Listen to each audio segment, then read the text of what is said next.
चलिए देखिए, मैं दूसरा क्वेश्चन लेकर आया हूँ आप सभी के लिए मेरे कोडिंग पे।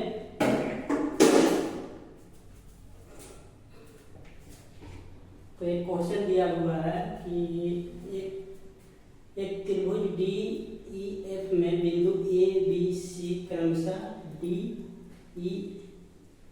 एफ और ई एफ पर इस प्रकार लिए जाते हैं कि ई सी बराबर है ए सी और सी एफ बराबर है बी सी का।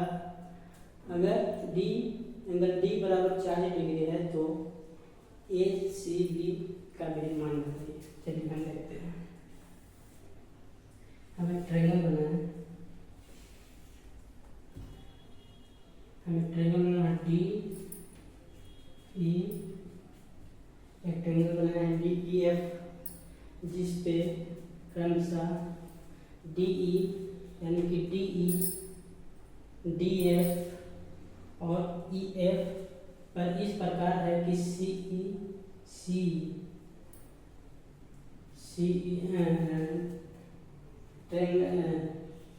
ट्रायंगल डी ई एफ पे ए बी सी इस प्रकार है कि यानी कि डी पे यहाँ पे ए है, डी एफ पे यहाँ पे बी है और ई एफ यहाँ पे सी है। और इस प्रकार है कि ई सी जो है ए सी के बराबर है, यानी कि यहाँ से इसको कनेक्ट करेंगे यानी कि ये वाला बराबर इसके बराबर है। और सी एफ जो है बी सी के बराबर है, यानी कि बी सी, यहाँ से इसको कनेक्ट करेंगे यानी कि सी एफ जो है इसके बराबर है। क्लियर?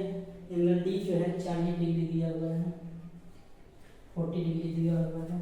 और हमें पता है कि मेरे कोडिंग के लिए त्रिभुज के तीनों एंगल का योग 180 डिग्री होना चाहिए और number of variable are more than number of equation जब है तो हम पुट वैल्यू एनीथिंग कुछ भी पुट कर सकते हैं। जैसे कि हमें पता है कि एंगल डी 40 है और ए बराबर ए है और ए वाला बराबर ए है, तो हम इसको देखिए क्या कर सकते हैं। 180 में 40 को माइनस करेंगे तो हमारे पास क्या आ जाएगा 140, यानी कि हमारे पास दो एंगल है, यानी कि इसको हम 2 से जब डिवाइड कर देंगे तो हमारे पास 70 आ जाएगा। यानी कि इस एंगल को भी हम 70 मानेंगे, इस एंगल को भी हम 70 डिग्री मानेंगे। अच्छा, जब हमें पता है कि ये वाला साइड आपस में इक्वल है, यानी कि इसके सामने का जब ये वाला साइड इस साइड के इक्वल है, ये साइड इस साइड के इक्वल है, यानी कि इसका एंगल भी आपस में इक्वल है। यानी कि ये वाला एंगल हमारा वापस से कितना हो गया 40 डिग्री आ गया, वापस से कितना डिग्री हो गया ये वाला, क्योंकि जब साइड इक्वल है तो आप आमने सामने के एंगल भी इक्वल होंगे, तो ये वाला 140 हो गया, तो ये वाला कितना बच गया 40 डिग्री। इस प्रकार ये वाला साइड और ये वाला साइड जो है आपस में इक्वल है, यानी कि इसका आमने सामने का एंगल भी इक्वल होगा, यानी कि ये वाला भी 70 हो गया, यानी कि ये दोनों 70 है तो ये वाला वापस से हो गया 40। जब ये वाला 40 ये वाला हमें पता है कि ये स्ट्रेट लाइन पे 180 डिग्री का एंगल बनता है, यानी कि यहाँ पे जो है हमारा 100 डिग्री बनेगा। ये हमारा आंसर है। क्लियर है?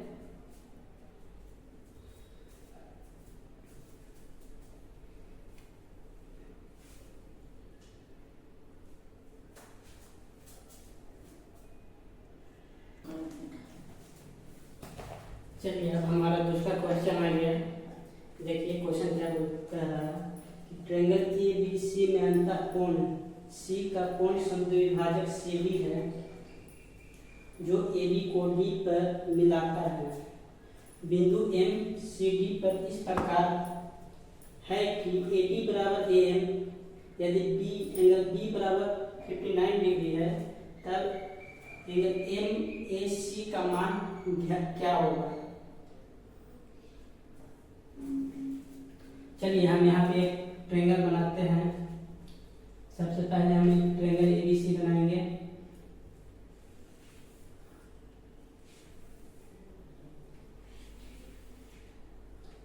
ए बी सी ट्रायंगल, हमने एक ट्रायंगल एबीसी बनाया जिसमें कहा कि अंतः कोण सी जो है उसका समद्विभाजक। कोण समद्विभाजक का मतलब होता है कि कोण को आधे आधे में बांटना। और CD कोण समद्विभाजक CD है। CD जो है कोण समद्विभाजक है जो AB पर D इस प्रकार स्थित है, यानी कि D AB पे यहाँ पे D स्थित है, यानी कि इसका कोण समद्विभाजक हुआ, यानी कि A वाला एंगल और A वाला एंगल दोनों आपस में बराबर होंगे। क्लियर? कोण समद्विभाजक का मतलब।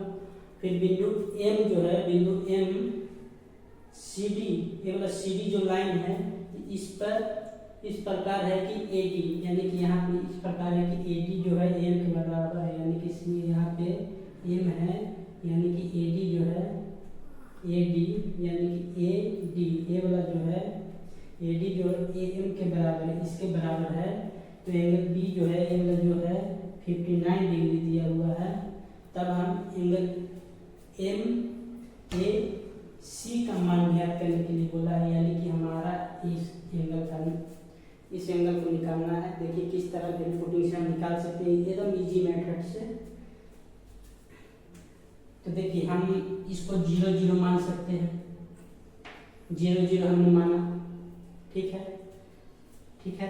तो अब देखिए ए वाला एंगल जो है इस एंगल और इस ट्रायंगल का, इस ट्रायंगल के वाला एंगल जो एक्सटीरियर एंगल है, देखिए DBC का ये वाला एंगल जो है एक्सटीरियर एंगल है, एक्सटीरियर एंगल है, यानी कि ये वाला एंगल वापस से 59 हो गया। ये कैसे होता है? ये दोनों का सम जो है इस एंगल के बराबर होता है, ठीक है। अब तो हमें पता है कि AD इक्वल है AM का, यानी कि ये साइड दोनों आपस में इक्वल है, इसका मतलब कि इसका एंगल भी इक्वल होगा, ये भी वापस से 59।